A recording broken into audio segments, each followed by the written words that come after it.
All right. Hi. So this is Dr. Cameron Seidel. So what I'm going to do is I'm going to do a crash course on mechanical ventilation. All right. This is going to be very quick. Everything in the time of COVID is happening very quick. So if I forget anything, forgive me. We can refine it at calmer times. Okay. But I hope my residents can use this, and perhaps other residents and other people that are now having to take care of ventilated patients can hopefully use it. So first I want to start with an intro, and I'm going to kind of discuss sort of the overall setup of what we'll go through. So first is the intro, and that's now.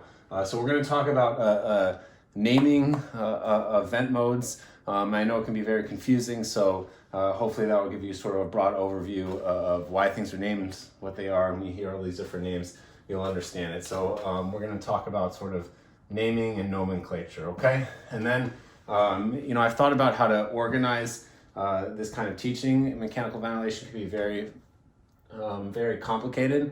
So I've generally, online, there's a lot of good resources. I find a lot of it is either too complicated, is sort of built for pulmonary or critical care fellows or respiratory therapists, or, a little bit too simplified and doesn't really help residents and trainees understand, why a vent works, how it's working, what it's actually doing. So in general, I like to do this in 4 sections, all right? And we got to kind of do this in order, all right? So the first section is going to be what I call the normal scalars, okay? And this is the basis of it all.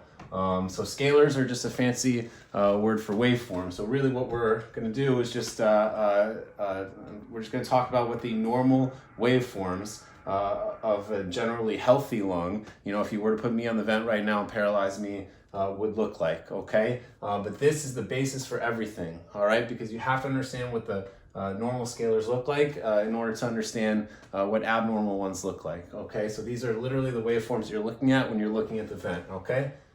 After that, we're going to talk about what's called, what I call pulmonary mechanics, okay?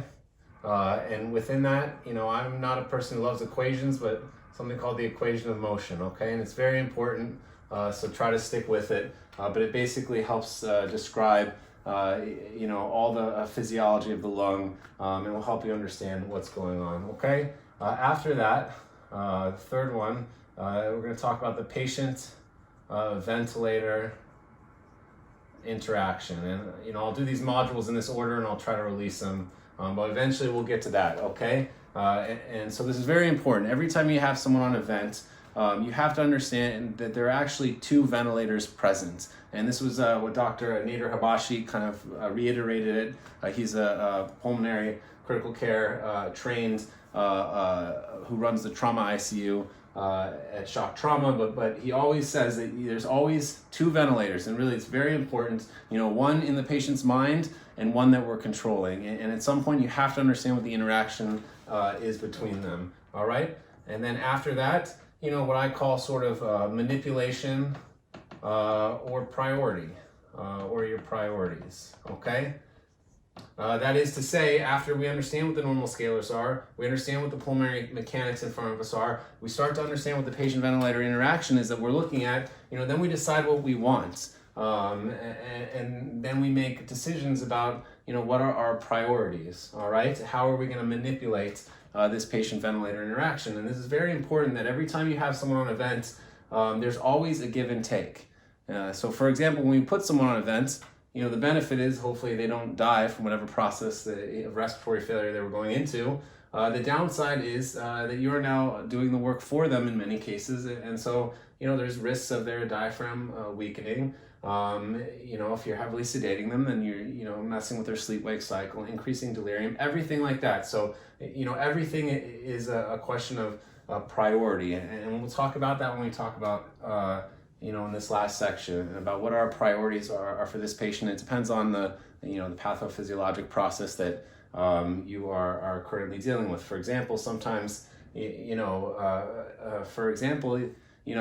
just quickly, if you have someone who has a pH of 7.2, You have to think, what is your priority? Do you want to increase their ventilation at the expense of, more dynamic stress? We'll talk about that later, but we'll get to the question of priority. Just remember, everything is a give and take. And so at some point you have to decide, what you're willing to give and what you want to take.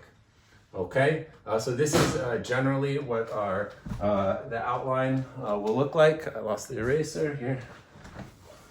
This is a cheap board I just bought from Target. So again, I'll try to refine this in calmer times, but I want to get this out there, okay?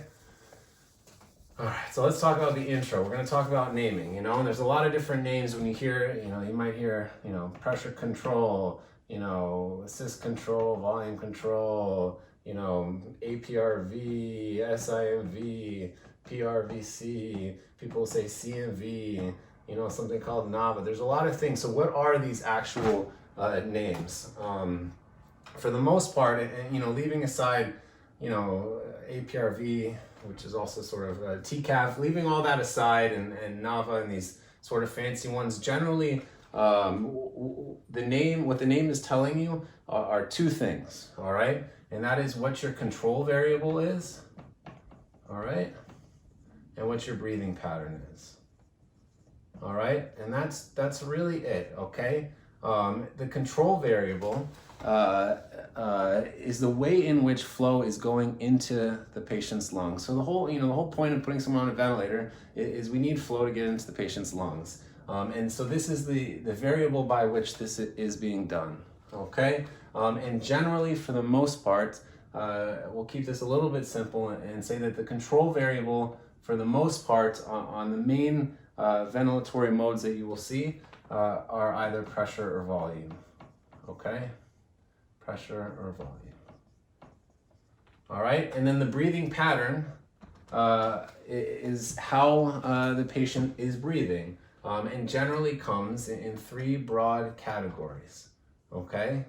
And that is continuous mandatory ventilation, intermittent mandatory ventilation, and spontaneous ventilation. All right, and this is just a description of the pattern in which one breathes, okay? Continuous mandatory ventilation means how it sounds, which is to say that every breath a patient takes will have the same shape, okay? We set the breath. We set the form of the breath, the outline of the breath, and the general shape of the breath, okay? At its root, if you think of a paralyzed patient in the OR, on tidal volume of 500, at a certain flow rate, every breath, set for 15, they're going to breathe 15 times a minute at that volume, at that flow rate, and every breath will be the same, okay? A slight deviation of this, which is still within the category of continuous mandatory ventilation, is what we call assist control, all right? At its purest, continuous mandatory ventilation, if I say you breathe 15 times a minute, then you breathe 15 times a minute. Now, this can be very obviously uncomfortable if people are awake. So assist control essentially just allows the patient to trigger a breath. But the breath they trigger will still be in the same shape and the same pattern as every breath. So every breath will literally look the same, okay? On the flip side, you have spontaneous ventilation, okay? And this is when we talk about, pressure support, something called volume support, where we are supporting a patient's breath, but the overall shape of the breath, if they want to take a quick breath or they want to take a slow breath, is determined by the patient. They are spontaneously breathing, but they are doing so with our support, all right? But if they want to take a big breath one moment, a quick breath another moment, they are free to do so. We can talk about how these breaths end, at another point, typically depending on, changes in their flow rate. But, and the last one is intermittent mandatory ventilation, which is to say, there are continuous ventilations and there are spontaneous ventilations, okay? And this is what SIMV is. Okay, so essentially, if I set, SIMV, or an intermittent mandatory ventilation, and I set you for 12 mandatory breaths, you will receive 12 breaths of the same pattern that I set. Anything above 12 will be spontaneous, which is to say that anything above 12 the pattern of the breath, the shape of the breath will be determined by the patient. Okay, so this is the overall setup, just to give you a broad overview of the naming of ventilatory modes, just to knock that out and be done with that. Okay, we're going to move on to the next and possibly the most important section. Okay.